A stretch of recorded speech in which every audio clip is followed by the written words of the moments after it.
Mes parents ont refusé de s'occuper de mes jumeaux de 18 mois pendant mon curetage d'urgence. Tu es toujours si dramatique. Il était au tournoi de golf de mon frère. J'ai engagé une garde depuis l'ambulance, j'ai arrêté les $3200 mois pendant 6 ans, $230 400. À l'hôpital, la mère de mon mari a dit. Je m'appelle Jennifer Walsh, j'ai 29 ans. Il y a 3 semaines, j'ai perdu un bébé que je désirais éperdument, alors que mes parents, eux, choisissaient le tournoi de golf de mon frère plutôt que leurs propres petits-enfants. L'hémorragie a commencé à 2 heures du matin. Ce n'étaient pas les légères taches de sang, dont mon médecin m'avait prévenu qu'elles pourraient arriver. C'était un saignement abondant, terrifiant, qui a tout traversé en quelques minutes. J'étais enceinte de 12 semaines, je venais juste de dépasser le stade où j'avais commencé à croire, enfin, que ce bébé pourrait vraiment s'en sortir. Mon mari, Derek, était à Boston pour une présentation client cruciale. Il était parti la veille, en embrassant mon ventre encore plat, et en me promettant d'être à la maison pour vendredi. Nous n'étions que mardi. J'ai appelé la ligne d'urgence de mon obstétricienne, les mains tremblantes, en essayant de garder une voix stable pour ne pas réveiller mes jumeaux de 18 mois, Mason et Madison, qui dormaient dans leur berceau au bout du couloir. « Jennifer, vous devez vous rendre à l'hôpital immédiatement », a dit le docteur Chin. Sa voix était calme, mais urgente. Un tel niveau de saignement à 12 semaines nécessite une intervention immédiate. Quelqu'un peut-il vous conduire? Mon mari est hors de la ville. Je vais appeler mes parents. Faites vite. Et si le saignement augmente encore, appelez le 911. N'attendez pas. J'ai raccroché et j'ai composé le numéro de ma mère. Ça a sonné 6 fois avant qu'elle ne réponde, la voix pâteuse de sommeil. Jennifer, il est 2 heures du matin. Qu'est-ce qui se passe? Maman, je saigne beaucoup. Je suis enceinte. Enfin, j'étais enceinte, et je dois aller à l'hôpital. Peux-tu venir garder les jumeaux? Il y a eu une pause, une longue pause, où je pouvais entendre mon père demander ce qui se passait. Tu saignes? Es-tu sûr que c'est grave? Tu sais que tu as tendance à catastropher tout ce qui est médical. Ma main était littéralement couverte de sang. Maman, je suis en train de perdre le bébé. J'ai besoin d'une chirurgie d'urgence. S'il te plaît, j'ai besoin que tu viennes rester avec Mason et Madison. Ils dorment. Tu as juste besoin d'être là quand ils se réveilleront. Jennifer, ton père et moi sommes à Palm Springs. Nous sommes au tournoi de golf de ton frère. Tyler concourt pour un prix de $50 000. Nous ne pouvons pas simplement partir. J'ai senti la pièce tanguer. Vous êtes à 3 heures d'ici. Nous avons planifié ce voyage depuis des mois. Tyler s'est qualifié pour ce tournoi, c'est une étape énorme pour lui. Maman, je fais une fausse couche. J'ai besoin d'une opération d'urgence. En es-tu absolument sûr? Parfois, les saignements de grossesse sont normaux. Tu te souviens quand tu pensais avoir l'appendicite, alors que ce n'était que des gaz? J'ai regardé mon pyjama trempé de sang, et la flaque qui se formait sur le sol de la salle de bain. Ce ne sont pas des gaz, maman. La voix de mon père est intervenue sur la ligne. Ma chérie, nous avons payé $2000 pour ce week-end de tournoi. L'hôtel, les billets, tout. Ne peux-tu pas appeler les parents de Derek? Les parents de Derek sont en Floride. Il leur faudrait 8 heures d'avion pour arriver ici. Eh bien, tu as sûrement des amis, ou tu peux engager une babysitter. C'est exactement pour cela que les gens ont des plans de secours.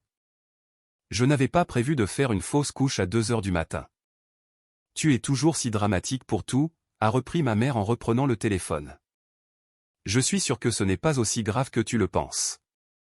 Allonge-toi simplement, avec les pieds surélevés. Si c'est toujours aussi mauvais demain matin, va aux urgences. Le saignement devenait plus lourd. Je pouvais le sentir. Je ne peux pas attendre demain matin. Je pourrais me vider de mon sang. Jennifer, ne sois pas ridicule. Tu ne vas pas te vider de ton sang pour une fausse couche. Les femmes en font tout le temps. Elle a soupiré profondément. Bon, nous essaierons de partir tôt demain, mais ton père a déjà payé pour le petit déjeuner du tournoi, et l'heure de départ de Tyler est à 8 heures. Nous pourrons probablement partir vers midi. Midi? Maman, nous sommes mardi matin. J'ai besoin d'aide maintenant. Et nous sommes à 3 heures de route, pour un événement important de ton frère. Tu dois être plus compréhensive. Le monde ne tourne pas autour de toi. Quelque chose à l'intérieur de moi s'est brisé. Pas mon cœur, cela viendrait plus tard. Quelque chose de plus tranchant. De plus clair. Tu as raison, ai-je dit calmement. Le monde ne tourne pas autour de moi. Il ne l'a jamais fait. J'ai raccroché. Les saignements se sont intensifiés. J'ai appelé le 911. Les ambulanciers sont arrivés en 8 minutes. 2 femmes, probablement dans la trentaine, calmes et efficaces. À combien de semaines êtes-vous? A demandé la première en m'aidant à monter sur le brancard. 12 semaines. Saignements abondants depuis environ 20 minutes maintenant. Des crampes? Oui, et ça empire. On va vous emmener au County Général. Ils ont une excellente équipe d'urgence obstétricale. Elle a regardé autour de ma chambre. Est-ce qu'il y a quelqu'un avec vous? J'ai des jumeaux de 18 mois. Ils dorment dans la chambre d'enfant. Quelqu'un vient-il s'en occuper? J'ai senti les larmes monter. Non. Mon mari est à Boston. Mes parents sont à Palm Springs, et ils ne veulent pas quitter le tournoi de golf de mon frère. Le visage de la deuxième ambulancière s'est durci. Ils ne veulent pas quitter un tournoi de golf pour l'urgence médicale de leur fille? Apparemment pas. Avez-vous quelqu'un d'autre que nous puissions appeler? J'ai réfléchi frénétiquement. Ma meilleure amie Emma était au Japon pour le travail. Le frère de Derek vivait à Seattle. Ma voisine, Madame Patterson, avait 78 ans et ne pouvait pas gérer 2 bambins. Puis, je me suis souvenu de la carte que la mère de Derek m'avait donnée il y a 6 mois. Solution de garde d'enfants d'urgence, quand la crise frappe, nous sommes là. Il y a un service, ai-je dit. Garde d'enfants d'urgence. J'ai le numéro dans mon téléphone. La première ambulancière m'a aidé à composer, pendant que la seconde posait une perfusion. Une femme a répondu à la deuxième sonnerie. Solution de garde d'urgence, ici Patricia. J'ai besoin d'aide. Ma voix s'est brisée. On m'emporte à l'hôpital. Fausse couche. J'ai des jumeaux de 18 mois qui dorment dans leur lit. J'ai besoin de quelqu'un ici avant qu'il ne se réveille. Quelqu'un qui sait ce qu'il fait. Je lui ai donné mon adresse. Nous pouvons avoir 2 spécialistes sur place dans 25 minutes. Les jumeaux nécessitent 2 soignants pour une sécurité optimale. Notre tarif d'urgence est de $60 l'heure par soignant, avec un minimum de 6 heures. Très bien, peu importe. S'il vous plaît, faites-les venir. Jennifer, j'ai besoin que vous respiriez. Nous envoyons Rosa et Michel. Ce sont toutes 2 des infirmières pédiatriques, avec une expérience des jumeaux. Elles prendront soin de vos bébés comme si c'était les leurs. Concentrez-vous sur vous-même maintenant. Merci, ai-je chuchoté. Merci infiniment. Alors qu'il me chargeait dans l'ambulance, j'ai fait quelque chose que je faisais chaque mois, depuis 6 ans. Quelque chose que j'avais gardé secret, parce que je pensais que cela faisait de moi une bonne fille. J'ai ouvert mon application bancaire, avec mes doigts tremblants et tachés de sang. Il y avait là le transfert automatique, que j'avais mis en place quand j'avais 23 ans et que j'avais obtenu mon premier vrai emploi. $3200, transférés le 15 de chaque mois, sur le compte de mes parents. Cela avait commencé quand l'entreprise de mon père avait eu un revers temporaire. Quand ma mère avait mentionné qu'il pourrait perdre la maison. Quand mon frère était encore à l'université, et qu'il avait besoin d'aide pour ses frais de scolarité, juste pour quelques mois. Mon père avait dit, juste jusqu'à ce que les choses se stabilisent. 6 ans plus tard, l'entreprise de papa s'était stabilisée, suffisamment pour des tournois de golf et des week-ends à Palm Springs. Maman s'était stabilisée, assez pour des journées au spa et des séances de shopping. Tyler avait obtenu son diplôme, et un emploi à 6 chiffres, mais n'aidait jamais pour leurs factures. Et moi, je continuais à envoyer l'argent, parce que personne ne m'avait jamais dit d'arrêter, et parce que je pensais que c'était ce que faisaient les bonnes filles. $3200 par mois, 12 mois par an, sur 6 ans. Cela faisait $230 400. Près d'un quart de million, versés à des parents qui ne pouvaient pas faire 3 heures de route, pour m'aider pendant une fausse couche. J'ai annulé le transfert automatique. Puis, j'en ai configuré un nouveau, le même montant, 3200 dollars par mois, vers un fonds d'études pour Mason et Madison. L'ambulancière m'a serré la main. Vous vous en sortez très bien. Restez avec nous. Mais je ne pensais plus au sang, ni à la douleur, ni au bébé que j'étais en train de perdre. Je pensais au fait que mes parents avaient choisi le golf plutôt que leurs petits-enfants. À la façon dont ils m'avaient traité de dramatique, alors que je me vidais de mon sang. À la façon dont j'avais payé pour ce tournoi de golf, avec de l'argent qu'ils n'avaient jamais gagné. Le R était synonyme de chaos et d'urgence. Le docteur Chin m'y attendait déjà, en tenue de bloc. Jennifer, nous devons faire un curetage d'urgence. Vous faites une hémorragie. Nous devons arrêter le saignement avant que vous ne tombiez en état de choc. Quant au bébé, son visage s'est adouci. Je suis tellement désolé. Il n'y a plus de rythme cardiaque. Votre corps essaie d'expulser, mais des tissus sont restés, et c'est ce qui cause l'hémorragie. Je le savais au fond de moi. Je l'avais su dès que les saignements avaient commencé, mais l'entendre rendait la chose réelle. D'accord, ai-je chuchoté. Faites ce que vous avez à faire. Nous allons vous mettre sous anesthésie générale. La procédure prend environ 20 minutes. Vous vous réveillerez en salle de réveil. Mes jumeaux. J'ai besoin d'appeler. Nous nous assurons que vous ayez un téléphone dès que vous serez réveillés, mais maintenant, nous devons faire vite. Alors qu'on me roulait vers le bloc, mon téléphone a sonné. C'était Derek. Jen, bébé, j'ai eu ton message. Mon Dieu, je suis à l'aéroport. Je serai là dans 4 heures. Pour les jumeaux, j'ai appelé ma mère. Elle est déjà dans un avion, elle atterrira dans 6 heures. Elle a les coordonnées de Rosa et Michel, elle coordonnera tout. Ta mère prend l'avion depuis la Floride? Bien sûr qu'elle le fait. C'est ta famille. C'est ce que fait une famille. Sa voix s'est brisée. Je suis tellement désolé de ne pas être là. Je suis tellement désolé. Ce n'est pas ta faute. Est-ce que tes parents? Les miens? Ils sont au tournoi de golf de Tyler. Ils ne peuvent pas partir. Silence. Puis, la voix de Derek est devenue froide et dure, d'une manière que je n'avais jamais entendue auparavant. Ils ont choisi le golf plutôt que toi. Apparemment. Jennifer, je te jure devant Dieu. Derek, j'ai annulé l'argent. Les 3200 dollars par mois. C'est fini. Je les ai redirigés vers le fonds d'études des jumeaux. Une autre pause. Tu leur envoyais 3200 dollars par mois depuis 6 ans. C'est. Je l'entendais faire le calcul. C'est plus de 230 000 dollars. Je sais. Et ils ne veulent pas quitter un tournoi de golf pour t'aider. Je sais. L'anesthésiste préparait les médicaments. Nous devons commencer, a-t-elle dit doucement. Je dois y aller, ai-je dit à Derek. Je t'aime. Je t'aime aussi. Je serai là dès que possible. Et Jennifer, tes parents, c'est fini. Tu m'entends? C'est fini. Le monde est devenu flou alors que l'anesthésie faisait effet.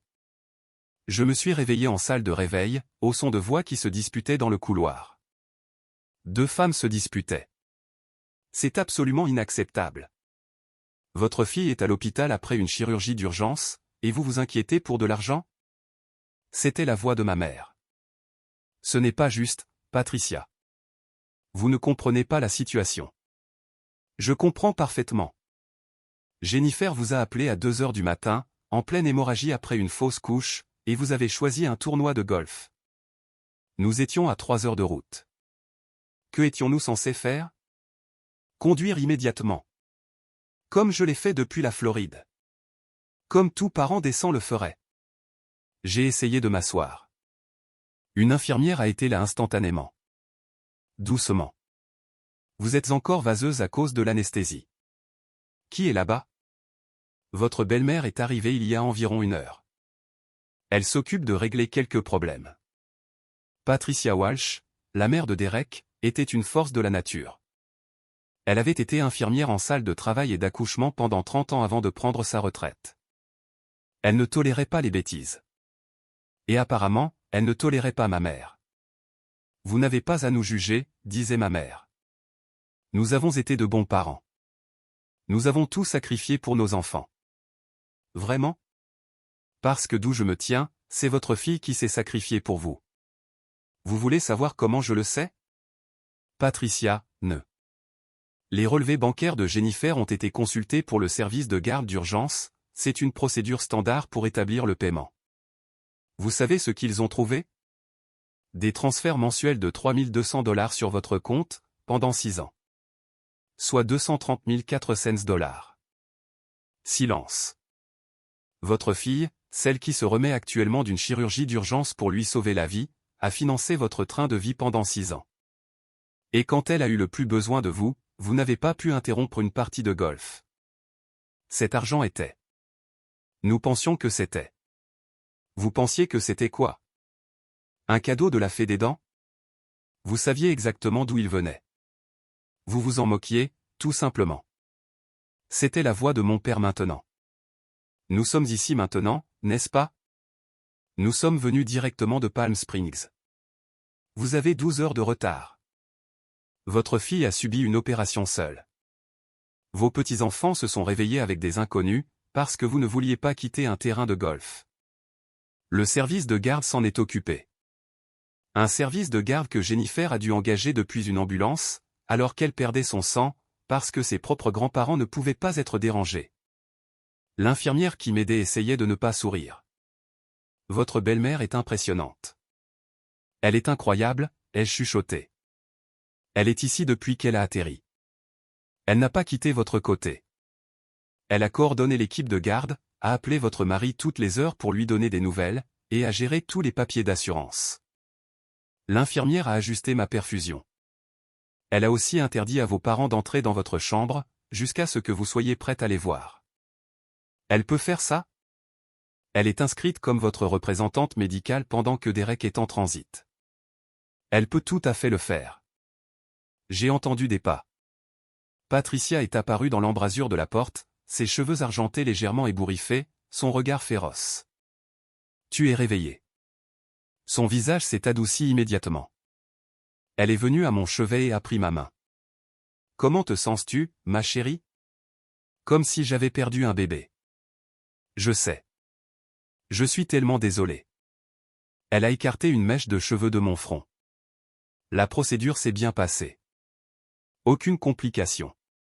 Tu auras besoin de te reposer pendant quelques jours, mais physiquement, tu vas guérir. Les jumeaux, Rosa et Michel sont avec eux chez toi. Ils sont nourris, changés et ils jouent. J'ai passé des appels vidéo toutes les heures. Mason demande souvent à maman, mais ils vont bien. Derek sera là dans 90 minutes.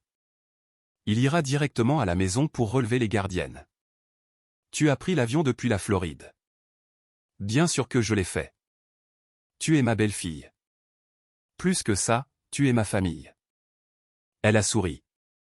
En plus, je cherchais une excuse pour dire à tes parents exactement ce que je pense d'eux depuis des années. Derek ne me laissait pas faire, mais après ça, tous les coups sont permis. J'ai entendu une partie de la discussion. Tant mieux. Ils avaient besoin de l'entendre. Elle s'est assise sur la chaise à côté de mon lit. Jennifer, je dois te dire quelque chose. Quand Derek m'a appelé, il m'a parlé de l'argent. Des 230 400 $ que tu as envoyés à tes parents. J'ai détourné le regard. Je sais que c'était stupide. Ce n'était pas stupide. C'était généreux. Trop généreux, certes, mais cela m'a montré qui tu es. Tu es quelqu'un qui donne tout aux gens qu'elle aime. Elle m'a serré la main. Mais ma chérie, tu as donné à des gens qui ne le méritent pas, qui ne l'apprécient pas, qui prennent sans jamais rien donner en retour. Ce sont mes parents. Ce sont des profiteurs. Et je dis cela en tant que personne qui a élevé un fils pour valoriser la famille au-dessus de tout. Mais la famille est censée être réciproque. Tu donnes, il donne. Tu te montres présente, il se montre présent. Ce n'est pas ce qui se passe ici. La porte s'est ouverte. Derek a fait irruption, encore dans son costume de présentation, le visage tiré et pâle. Jen. Il s'est approché de moi en 3 enjambées, m'enveloppant prudemment dans ses bras. Oh mon Dieu, je suis tellement désolé. Je suis tellement désolé de ne pas avoir été là. Tu es là maintenant. Il s'est reculé, touchant mon visage comme s'il avait besoin de confirmer que j'étais réel. Maman m'a tout dit. La chirurgie s'est bien passée, tu vas bien physiquement. Le bébé. Ses yeux se sont remplis de larmes. Je sais. Nous ferons notre deuil ensemble. Mais pour l'instant, je suis juste reconnaissant que tu sois en vie. Patricia s'est levée. Je vais vous laisser un peu d'intimité. Derek, je vais chez vous pour relever Rosa et Michel. Toi, reste ici aussi longtemps que Jennifer en a besoin. Maman. Derek a rattrapé sa main. Merci pour tout. C'est ce que font les mères, mon chéri. Elle se montre présente. Elle a regardé ostensiblement vers la porte, là où mes parents attendaient probablement encore. Les vraies mères, en tout cas. Après son départ, Derek s'est assis sur le bord du lit d'hôpital, tenant mes deux mains. J'ai parlé à tes parents dans le couloir, a-t-il dit. Avant que ma mère n'arrive. Qu'ont-ils dit? Ton père a demandé si tu allais bien. Ta mère a demandé si l'hôpital les laisserait te rendre visite, malgré le malentendu avec Patricia. Il a pris une grande inspiration. Puis ton père a demandé si tu avais annulé le paiement mensuel exprès, ou s'il s'agissait d'une erreur bancaire. J'ai fermé les yeux. Évidemment. Jennifer, j'ai craqué. Je lui ai dit que sa fille avait failli mourir vidée de son sang, et que sa première préoccupation était l'argent. Que tu avais financé leur train de vie pendant 6 ans, tout en luttant en tant que jeune mère de jumeaux. Qu'ils ne méritaient pas un centime de ton argent, ni une seconde de ton temps. Qu'est-ce qu'il a répondu? Que j'étais irrespectueux. Qu'ils t'avaient élevé et mérité un soutien pour leur retraite, que l'argent était juste une aide familiale, et qu'ils avaient supposé que c'était un cadeau. Un cadeau qu'ils n'ont jamais reconnu, ni pour lequel ils ne m'ont jamais remercié. Exactement. La voix de Derek tremblait. Puis ta mère a dit quelque chose qui m'a donné envie de les jeter tous les dehors de l'hôpital. Quoi? Elle a dit, Jennifer a toujours été trop émotive pour ces choses-là. Elle comprendra une fois qu'elle se sera calmée. Nous sommes toujours ses parents. J'ai senti quelque chose à l'intérieur de moi devenir très calme. Très immobile.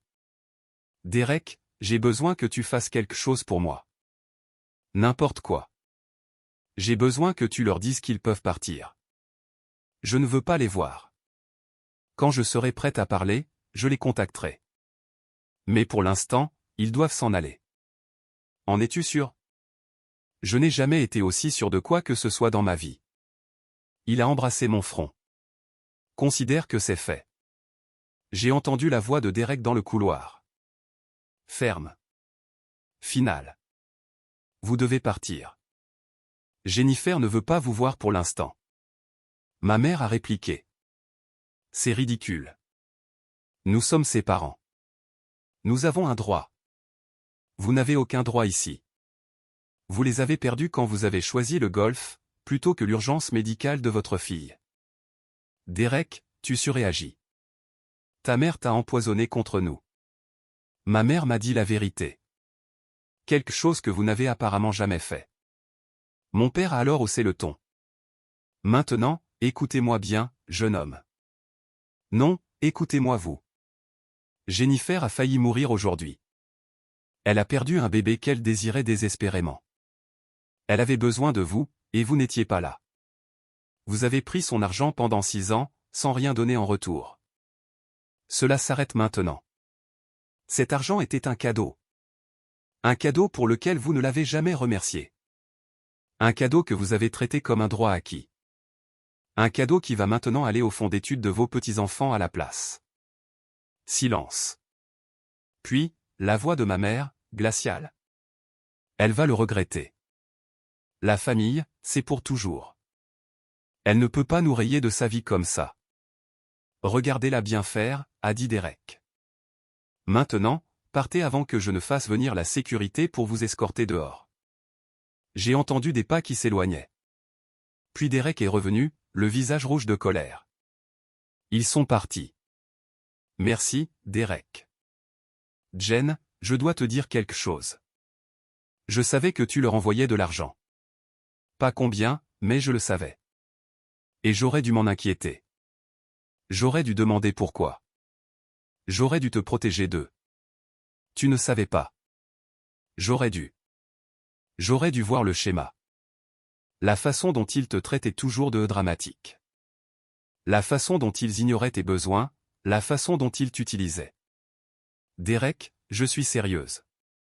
Je suis ton mari. Je suis censé te protéger des gens qui te blessent, même si ces gens sont tes parents. Surtout si ces gens sont tes parents.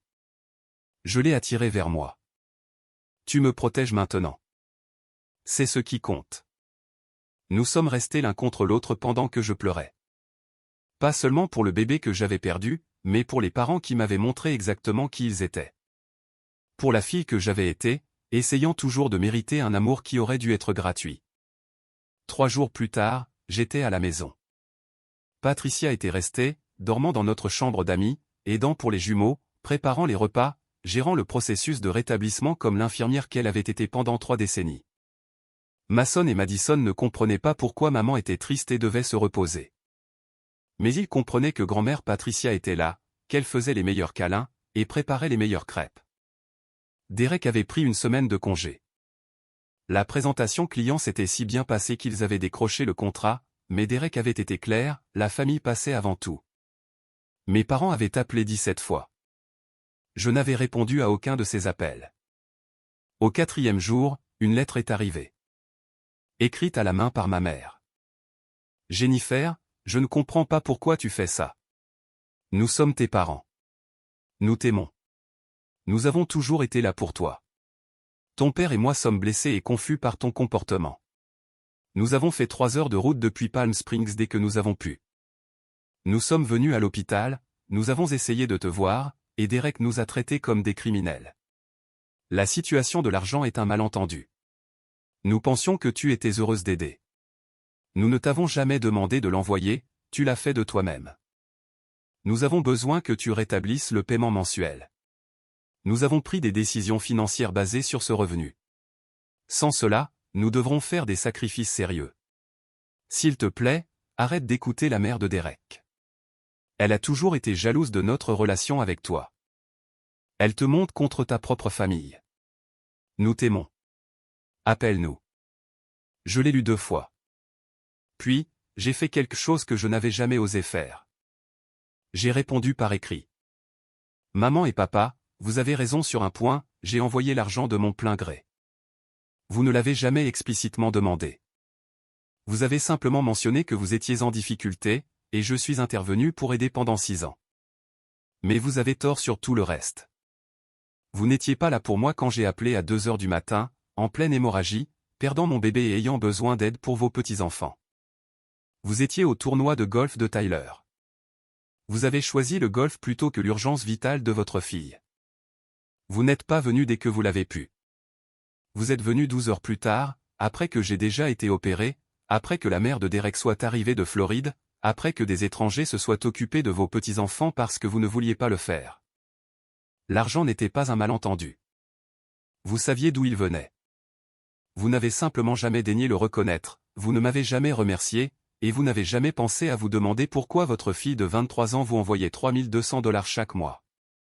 Vous avez pris des décisions financières basées sur mon revenu? Bien. Maintenant, vous prendrez des décisions financières basées sur votre propre revenu. Comme des adultes. Comme j'ai dû le faire à 23 ans, en finançant votre train de vie tout en construisant ma propre vie. Patricia ne me monte pas contre vous. Vous l'avez fait vous-même. Elle a juste eu le courage de dire ce que j'avais trop peur de reconnaître. Vous êtes des profiteurs. Vous prenez sans jamais donner. Vous exigez sans jamais apprécier. Je ne veux pas de votre amour s'il vient avec des conditions, s'il vient avec de la culpabilité, s'il n'existe que quand je vous suis utile. C'est fini. L'argent n'est plus là. L'accès est supprimé. Le laissez-passer gratuit pour me traiter comme un déchet est terminé. Ne me contactez plus, à moins d'être prêt à assumer une réelle responsabilité pour votre comportement. Pas des excuses bidons, pas des justifications, mais une véritable prise de responsabilité. J'ai posté la lettre avant de pouvoir changer d'avis. Patricia m'a trouvé dans la cuisine après coup, le regard dans le vide. Ça va, ma chérie? Je viens de dire à mes parents de me laisser tranquille, à moins qu'ils ne puissent s'excuser sincèrement. Elle m'a prise dans ses bras. Je suis fier de toi. J'ai l'impression que je devrais me sentir plus mal, comme si je devais éprouver de la culpabilité ou de la tristesse. Est-ce le cas? J'y ai réfléchi. Vraiment réfléchi. Non. C'est plus léger. Comme si je portais quelque chose de lourd depuis des années, et que je l'avais enfin posé. C'est parce que c'était le cas. Tu as porté leur fardeau financier, leur fardeau émotionnel, leurs attentes. Tu as porté le poids d'essayer de mériter un amour qui aurait dû t'être donné librement. Elle s'est reculée pour me regarder. Jennifer, tu as le droit de poser ce fardeau. Tu as le droit de dire assez. Et s'il ne change jamais? Et si je viens de perdre mes parents pour toujours? Alors tu n'as pas perdu des parents. Tu as perdu des profiteurs. Et ma chérie, ce n'est pas une perte. C'est une libération. 2 semaines plus tard, mon frère Tyler a appelé. Jen, c'est moi. Je n'avais pas eu de nouvelles de Tyler depuis des mois. Il n'appelait généralement que lorsqu'il avait besoin de quelque chose, ou quand maman le forçait à le faire. Salut Tyler. Maman m'a dit ce qui s'est passé. La fausse couche, l'hôpital, la dispute. Il a fait une pause. Je suis désolé pour le bébé. C'est dur. Merci. Mais Jen, tu ne peux pas couper les ponts avec maman et papa comme ça. Il panique. Papa parle de vendre la maison. Maman pleure tout le temps. Ils doivent vendre leur maison? Eh bien, ils envisagent cette option. L'hypothèque est de $2400 par mois, et avec les paiements de voiture et les autres dépenses, ils ne peuvent pas couvrir ça avec la pension de papa et le revenu à temps partiel de maman. Donc, ils ont besoin des $3200 que j'envoyais. Enfin, oui, ils avaient construit leur budget autour de ça. J'ai ri. J'ai ri pour de vrai. Tyler, ils ont construit leur budget autour de l'argent que j'envoyais depuis que j'ai 23 ans. Je leur ai envoyé $230 400 en 6 ans. Ils ne m'ont jamais remercié, ni même reconnu d'où venait l'argent. Silence. Autant que ça? Je ne savais pas que tu leur envoyais une telle somme. Ils ne te l'ont pas dit? Étrange. Pourtant, ils m'ont parlé de chaque centime qu'ils ont dépensé pour toi, tes frais de scolarité, ta voiture, ton cadeau de remise de diplôme, ton costume pour ton entretien d'embauche. Jen. Tyler, quand j'ai fait une fausse couche et que je les ai appelés à 2 heures du matin, en sang et terrifiés, ayant besoin d'aide pour mes jumeaux, ils ont dit non. Ils étaient à ton tournoi de golf. Ils ne pouvaient pas partir, parce que tu concourais pour un prix. Je ne savais pas ça. Maman a juste dit que tu avais eu un problème médical, mais que tu faisais ta dramatique. Un problème médical? Tyler, j'ai eu une chirurgie d'urgence. J'ai failli me vider de mon sang. J'ai perdu un bébé. Ma voix montait. Et nos parents ont choisi ton tournoi de golf plutôt que ma vie. Ce n'est pas. Je veux dire, ils sont venus à l'hôpital plus tard, non? 12 heures plus tard. Après que la mère de Derek ait pris l'avion depuis la Floride. Après que j'ai déjà été opéré. Après que des inconnus se soient occupés de leurs petits-enfants parce qu'ils ne voulaient pas le faire. Longue pause. Jen, je ne savais pas. Personne ne te raconte jamais toute l'histoire, n'est-ce pas? Tu as juste la version de maman, où je suis dramatique, déraisonnable et où je cause des problèmes. Qu'est-ce que tu veux que je fasse? Rien. Ce n'est pas ton problème à régler. Mais Tyler, si maman et papa ont besoin d'argent, peut-être devrais-tu les aider. Tu gagnes un salaire à 6 chiffres. Tu vis dans un condo payé qu'ils t'ont offert pour ton diplôme. C'est peut-être ton tour d'être le bon enfant. J'ai des dépenses. Moi aussi. J'ai des jumeaux de 18 mois. Je viens de perdre un bébé. Je me remets d'une chirurgie. Mais j'ai quand même réussi à envoyer à maman et papa $3200 par mois pendant 6 ans. Je suis sûr que tu trouveras une solution. Jen, allez. Je dois y aller. Mason pleure. Au revoir, Tyler. J'ai raccroché. Derek m'écoutait depuis l'embrasure de la porte. Tyler veut que tu arranges les choses. Tyler veut que quelqu'un d'autre s'en occupe. De préférence moi, parce que cela a toujours été mon rôle. Il s'est approché et m'a entouré de ses bras. Je suis désolé que ta famille soit comme ça. J'ai une famille. Les jumeaux, ta mère. Ça suffit. Un mois après la fausse couche, l'avocat de mes parents a envoyé une lettre. Il me poursuivait pour abandon financier et rupture de contrat oral. J'ai appelé l'avocat de Derek immédiatement. Marcus Lavigne était un avocat d'affaires brillant, qui s'était occupé de l'achat de notre maison. Jennifer, c'est absurde, a dit Marcus après avoir examiné la lettre. L'abandon financier n'existe pas dans ce contexte. Et il devrait prouver qu'un contrat oral existait, ce qui nécessite des conditions précises et un accord mutuel. Avez-vous déjà signé quelque chose? Accepté des termes spécifiques? Non. J'ai simplement commencé à envoyer de l'argent quand ils ont dit qu'ils avaient besoin d'aide. Ils ne m'ont jamais demandé d'arrêter. Alors ils n'ont aucun dossier. Ils essaient clairement de vous intimider pour que vous repreniez les paiements. Qu'est-ce que je fais? Nous envoyons une réponse. Nous exposons les faits, vous avez fourni une aide financière volontaire, sans aucune obligation contractuelle. Vous avez cessé cette aide à votre discrétion. Vous ne leur devez rien, ni légalement, ni moralement. Il a marqué une pause. Jennifer, si vous voulez, nous pouvons aller plus loin. Nous pouvons contre-attaquer pour détresse émotionnelle, en nous basant sur leur refus de vous aider pendant votre urgence médicale. Est-ce que ça marcherait? Probablement pas, mais cela enverrait le message que vous ne reculerez pas. Faites-le. Marcus a rédigé une réponse si complète, si dévastatrice dans sa documentation du comportement de mes parents, que leur avocat a retiré la plainte en moins d'une semaine. Mais la lettre a accompli autre chose, elle a exposé, dans un langage juridique froid, chaque acte terrible de mes parents. Refus d'assistance d'urgence à leur fille pendant une crise médicale vitale.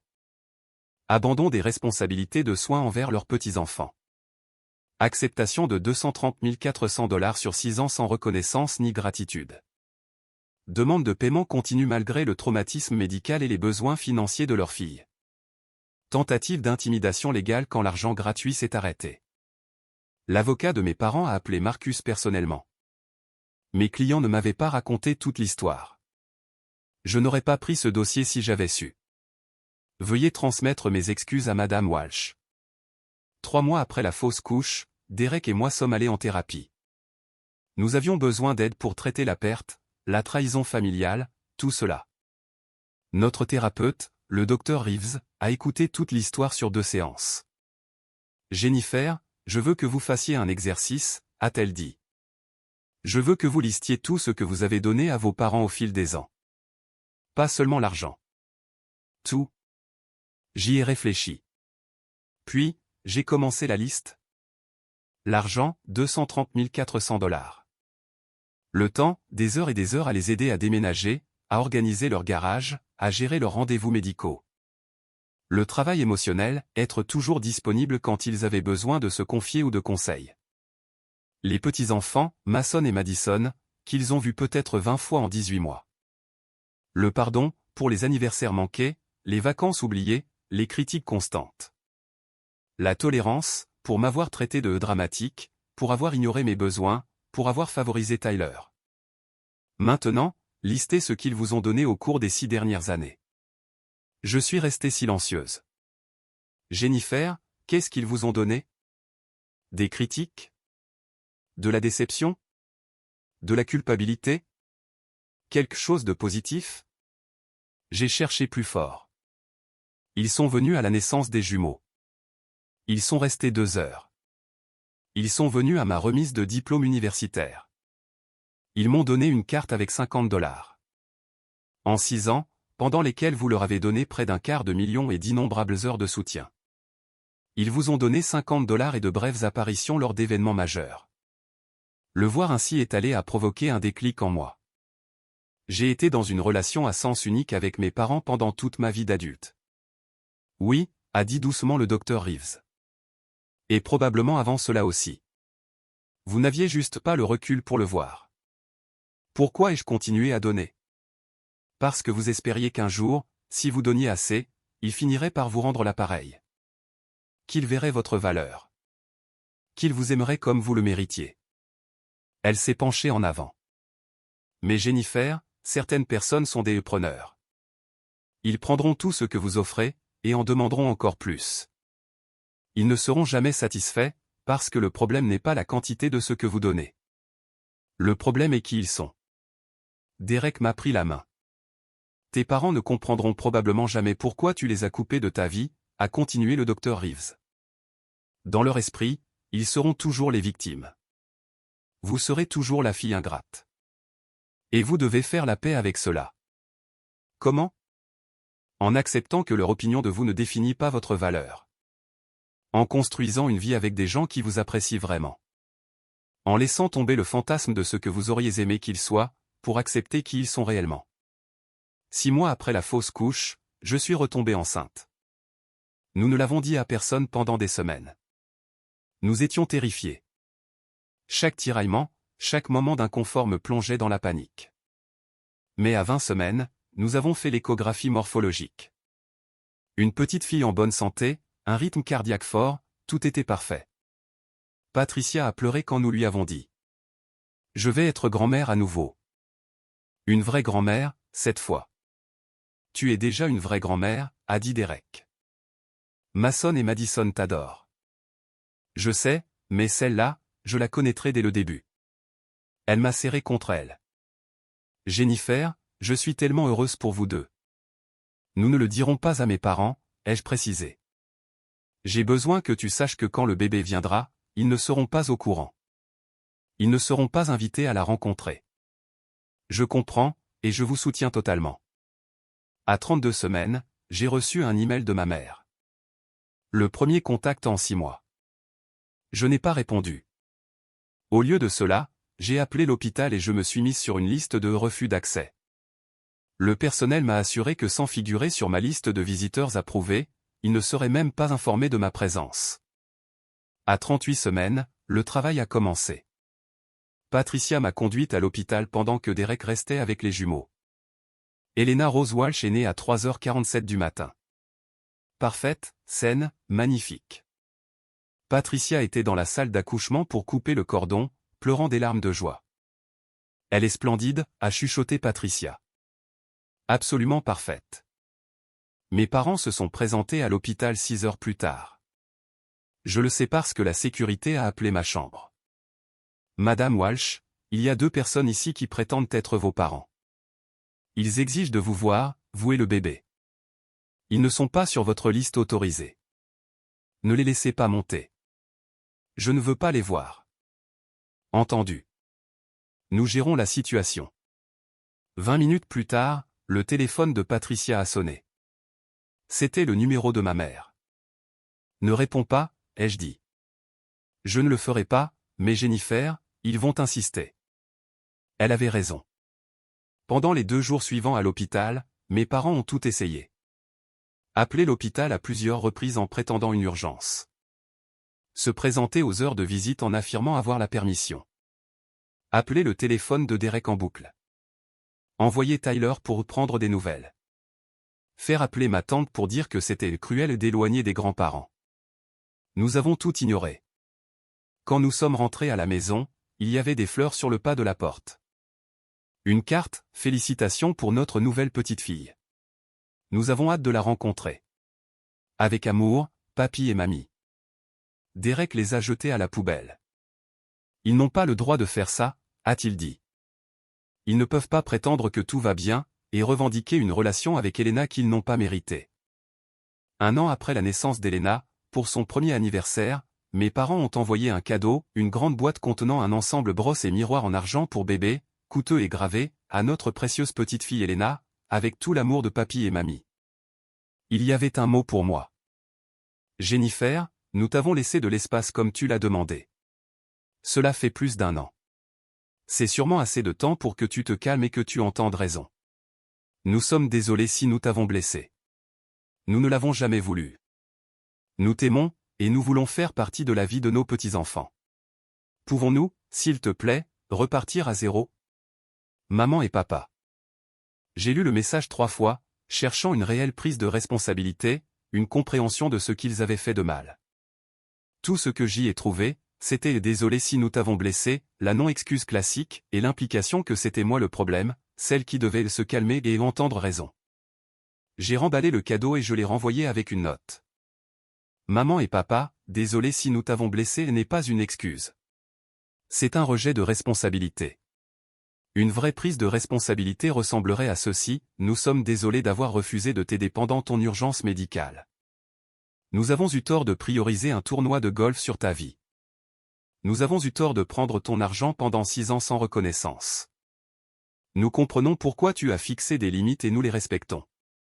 Tant que vous ne pourrez pas offrir une véritable excuse, nous n'avons rien à discuter. N'envoyez pas de cadeaux à des enfants que vous n'avez jamais rencontrés, et avec qui vous n'avez aucune relation. Ne prétendez pas que tout va bien. Ne me demandez pas de recommencer à zéro, quand vous n'avez même pas abordé ce qui a mal tourné au départ. Si vous voulez un jour une vraie relation avec moi ou mes enfants, cela commence par l'honnêteté, par la prise de responsabilité, et par la compréhension que vous avez endommagé notre relation. C'est à vous de la réparer, pas à moi. Je n'ai jamais eu de réponse. 2 ans après avoir coupé les ponts, j'ai croisé ma mère chez Target. Elle avait l'air plus vieille, fatiguée. Elle poussait un chariot rempli de marques génériques, bien loin des marques de luxe qu'elle exigeait autrefois. Jennifer. Elle s'est arrêtée. Son regard s'est porté sur Elena dans mon chariot, maintenant âgée de 2 ans. Puis sur les jumeaux, qui en avaient 4 et se tenaient sur les côtés du chariot. Mon Dieu, ils sont si grands. Je n'arrive pas à croire à quel point ils ont grandi. Les enfants grandissent. C'est ce qu'ils font. Elena te ressemble beaucoup à cet âge. C'est ce qu'on me dit. Nous sommes restés là dans un silence gêné. Jennifer, pouvons-nous parler, s'il te plaît? De quoi? De réparer tout ça? D'être une famille à nouveau? Nous n'avons jamais été une famille, maman. Nous étions une relation à sens unique où je donnais tout et où tu prenais tout. Ce n'est pas juste. C'est tout à fait juste. Je vous ai donné 230 400 $. Je vous ai donné mon temps, mon énergie, mon soutien émotionnel. Et quand j'ai eu le plus besoin de toi, quand je perdais mon sang, quand je perdais mon bébé, terrifié et seul, tu as choisi le golf. Elle a tressailli. Je me suis excusé pour ça. Non, tu ne l'as pas fait. Tu as dit désolé si je t'ai blessé. Ce n'est pas une excuse, c'est une dérobade. Qu'est-ce que tu veux que je dise? Je veux que tu dises, j'ai eu tort. J'ai choisi un tournoi de golf plutôt que l'urgence médicale de ma fille, et c'est impardonnable. J'ai pris ton argent pendant 6 ans sans jamais te remercier, ni reconnaître ton sacrifice.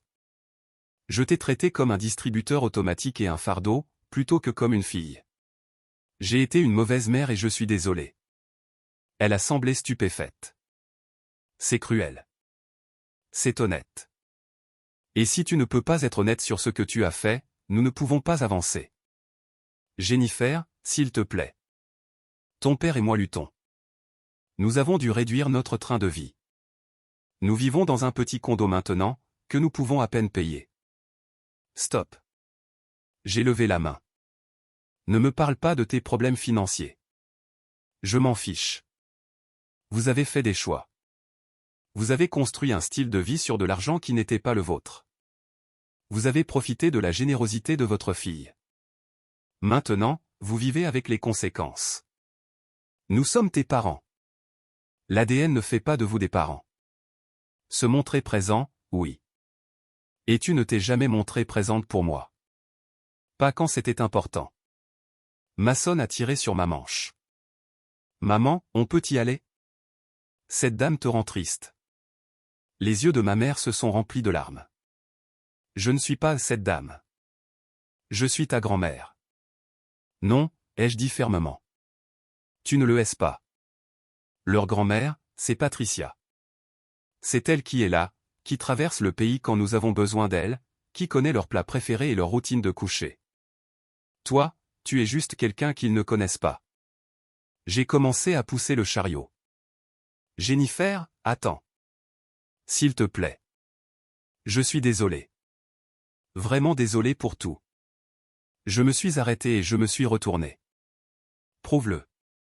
Va en thérapie. Comprends pourquoi tu traites les gens de cette façon. Fais un vrai travail sur toi-même. Alors peut-être, dans 1 an ou 2, nous pourrons essayer une visite supervisée. 1 an ou 2. Tu as eu 6 ans de mon argent et 18 mois de la vie de mes enfants dont tu n'as pas daigné faire partie. Tu peux bien attendre 1 an ou 2 pour voir si je suis prête à te donner une autre chance. Je n'ai pas attendu sa réponse. Je m'appelle Jennifer Walsh.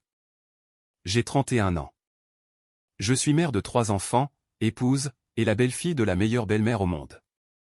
J'étais une fille, autrefois.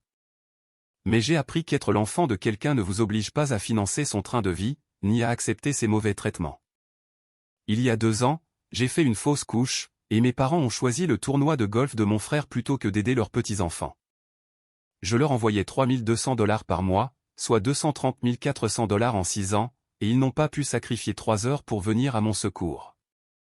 Alors j'ai arrêté les paiements, j'ai coupé les ponts, j'ai fixé des limites, et j'ai construit une famille avec des gens qui sont vraiment présents. Qui me choisissent. Qui me valorisent pour plus que ma simple utilité financière. La mère de Derek a pris l'avion depuis la Floride pour être là pendant ma chirurgie. Elle a interdit à mes parents l'accès à ma chambre. Elle leur a dit exactement ce qu'ils étaient, et elle est la vraie grand-mère de mes enfants depuis lors. J'ai beaucoup perdu. J'ai perdu un bébé que je désirais de tout mon cœur. J'ai perdu les parents que j'aurais aimé avoir. J'ai perdu le fantasme de ce que la famille était censée être. Mais j'ai gagné tellement plus, la paix, le respect de moi-même, et une compréhension claire de ma propre valeur. Mes enfants grandiront en sachant que l'amour ne vient pas avec des conditions. Que la famille, c'est ceux qui sont là quand on en a besoin. Si quelqu'un parmi vous a été le distributeur automatique de sa famille, si vous avez financé vos propres mauvais traitements, si on vous a dit que vous étiez dramatique alors que vous exprimiez des besoins légitimes.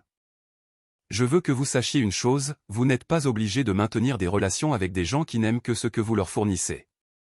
Vous avez le droit d'arrêter de financer des gens qui refusent d'être là pour vous. Vous avez le droit de vous protéger, vous et vos enfants, des personnes toxiques, même si ces personnes sont vos parents.